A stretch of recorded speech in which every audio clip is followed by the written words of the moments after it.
In 1895 something terrible happened. Count Dracula's wife dies at the hands of angry humans who attack them with pitchforks and torches. To protect his daughter Mavis from a similar fate, the Count orders the construction of a hotel castle far from civilization and inaccessible to humans. All this time little Mavis grew up with the love of her father, who played with her, read her scary tales about evil people and good monsters, and at the same time did not allow her to leave the house. As Dracula teaches Mavis how to transform into a bat, the engineer reports that the castle is finally completed, so Dracula can calm down and stop worrying about the life of her beloved daughter. For many decades they live alone in this castle.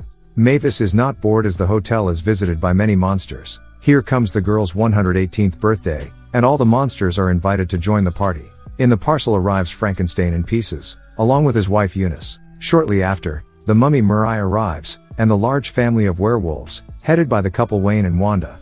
They brought with them all their unruly children who create chaos in seconds. As host of the party there is also the Invisible Man, Bigfoot and many other monsters. Before the guests go to their rooms, Drac shows them a presentation on humans. The images show humans in daily activities, but Drac considers them very disturbing and dangerous. As her father welcomes the guests, Mavis is reviewing her speech she wants to give to Dracula, asking him to let her go and see the world as he had promised her for so many years. When Drac meets her daughter, without delay he accepts Mavis's request, leaving her stunned. After a few moments she is ready to leave the castle, taking the route to Paradise, the place where Dracula met his mother Marta and where the two had their zing. However, her father stops her, asking her before meeting the guests who are waiting for her downstairs, but Mavis replies that she has already seen them 100 times, so she gives her father a sweet eye, who finally agrees to let it go. He gives her permission to go to the neighboring village and meet the villagers. Discovering that her daughter is about to leave the castle for the first time, Drac's close friends give her some advice from her, after which Mavis takes flight for her. Drac, in turn, secretly chases her, to check that the plan goes as planned. Arriving at the village, Mavis searches for the humans, who turn out to be angry peasants with pitchforks and torches. Mavis, realizing that the residents do not accept her presence, returns to the castle destroyed and distraught. It is revealed that the humans are actually the zombies, Dracula's servants to the castle, sent by the latter to pretend to want to hurt Mavis so that she loses all desire to leave the castle and get away from her father. Back home, Dracula is delighted when Mavis announces that she never wants to leave the castle again, so he promises her that this birthday will be unique and special, and also states that he will give her a gift from her mother, who had prepared her in advance for his 118th birthday. When Dracula descends into his hotel lobby, a human tourist enters the door. This human boy is Johnny, who got lost in the woods on a group outing, then wandering randomly caught a glimpse of the village flames, following the zombies and consequently finding the secret passage to the hotel. Johnny currently believes he ended up at some kind of masquerade party. Drac, afraid that the monsters will see a human in his hotel and leave, hides Johnny in a basement. Here he searches him and finds his cell phone. Dracula is convinced that this device is capable of depriving him of the brain. Johnny gives him an idea for a costume, then the Count disguises him as a mini Frankenstein, passing him off as his cousin Johnny Stale. He tries to take him out of the castle, but suddenly Quasimodo appears with her rat Esmeralda blocking the way, and the latter perceives the human scent. As Dracula tries to silence Quasimodo, Johnny looks around and realizes that all the monsters are real, and it's not a masquerade party as he originally believed. He starts running around the castle in a panic, until he runs into Mavis. They stare into each other's eyes and the zing happens, a kind of love at first sight and love at first sight. Dracula tries to get Johnny away from his daughter and takes him to a room, where the boy panics thinking that now his blood will be sucked and he will die. However, the man reassures him by saying that he has not drunk human blood for years as there are now so many tastier substitutes. However, Drac still wants to kick him out of the castle, but suddenly Mavis intervenes. Drac makes up a story about Johnny arriving at the castle to help him plan the birthday party, so he doesn't have time to talk to Mavis. Getting rid of his daughter for now, Drac tries to get rid of the boy, but sadly forgot which secret tunnel leads out of the castle, so he accidentally runs into his best friends who are doing musical rehearsals for the party.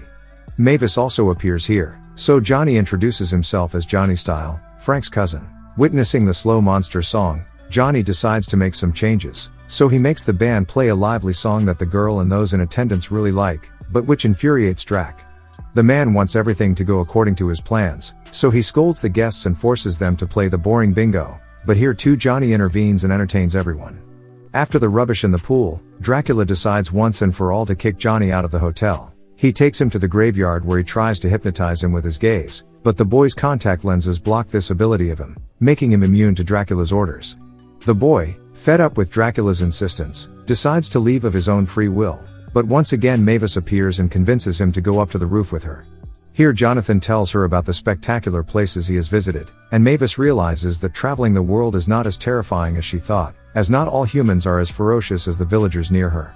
The two meet the dawn, but as Johnny walks on the roof, it collapses, causing him to fall right into Drac's arms. The man, realizing that the boy hasn't listened to him, gets even more angry and punishes him. However, as they sort the tables for the party, the two enjoy playing together, and the man begins to realize that Johnny is a lot of fun.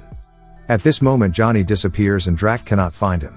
The boy has been captured by Quasimodo, who has tied him with rope and is dragging him into the kitchen to kill him and serve him to the monsters as food. Drac orders the guards to capture the chef, but Quasimodo is very skilled and thus manages to escape. In the kitchen Quasimodo begins to roast Jonathan alive on a spit, however the Count saves him, bewitches the chef and takes the boy away. He takes him to his room, where there is a huge portrait of his wife, and tells him the tragic story of her death. Enraged humans killed her when Mavis was little, so he promised himself and his late wife that he would do anything to keep her safe. Johnny convinces him that not all humans are that bad. He also claims that vampires are now in fashion, thanks to blockbuster movies like Twilight. Johnny realizes that the father wants to protect her daughter at all costs, so he decides to leave, but Drac asks him to stay for the end of the party, so that she is happy. The guests have fun at the party, and Mavis, taken by her emotion, kisses Johnny for the first time, not realizing that her father is watching them from afar. The father intervenes to divide them, and her daughter once again asks him to go away with Johnny and travel the world. Dracula, full of anger, admits that he deceived her daughter by organizing the fake village with the zombie villagers. Mavis gets angry, but before she can say anything, paralyzed Quasimodo appears in the crowd with her rat, and announces to everyone that Johnny is not a monster like everyone else, but he is a human boy. The panic begins, but only Mavis is not afraid of Johnny, as she doesn't care if she is a monster or a human. She likes her the way she is. Although that, Jonathan promised his father that he would leave after the party, so he decides to lie to Mavis, telling her that it sucks him to have to be engaged to a vampire. Heartbroken, Mavis climbs to the roof and decides never to leave the castle again. She hands Dracula the gift from her mother, and looking at him, the man realizes that her daughter had experienced the zing, true love as it happened between him and Martha. She decides to fix the situation by asking Johnny to come back, so she asks for help from her monster best friends. Together they follow the trail and find Johnny's smelly shirt. Wayne's daughter determines Jonathan's exact location, even his place on the plane. Unfortunately, dawn arrives, and Dracula is forced to hide from the sun's rays so as not to get burned. Together with the group he arrives in the city, where they discover to their surprise that humans love monsters, who have become real celebrities. Because of the party that invades all the streets of the city, Frankenstein reveals that he is a real monster, hoping to make everyone escape, but the crowd cheers with joy. At this point Frank asks the humans to help Dracula get to Johnny's plane, so a subspecies of tunnel is created that runs through the whole city. Thanks to this safe passage, Dracula reaches the woods and finally the landing strip. Unfortunately the plane has already taken off. Dracula, risking to die by burning in the sun, turns into a bat and chases the plane.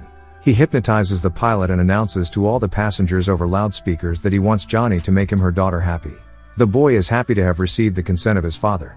Drac hypnotizes the pilot and lands the plane. The two return to the castle, and the Earl allows his daughter to travel, finally realizing that humans love monsters. After this the party continues and everyone present is happy. The story ends with a song about the zing and true love, as Mavis and Johnny kiss again. Thanks for watching. If you liked the video and want to help the channel grow, leave a like, comment and subscribe.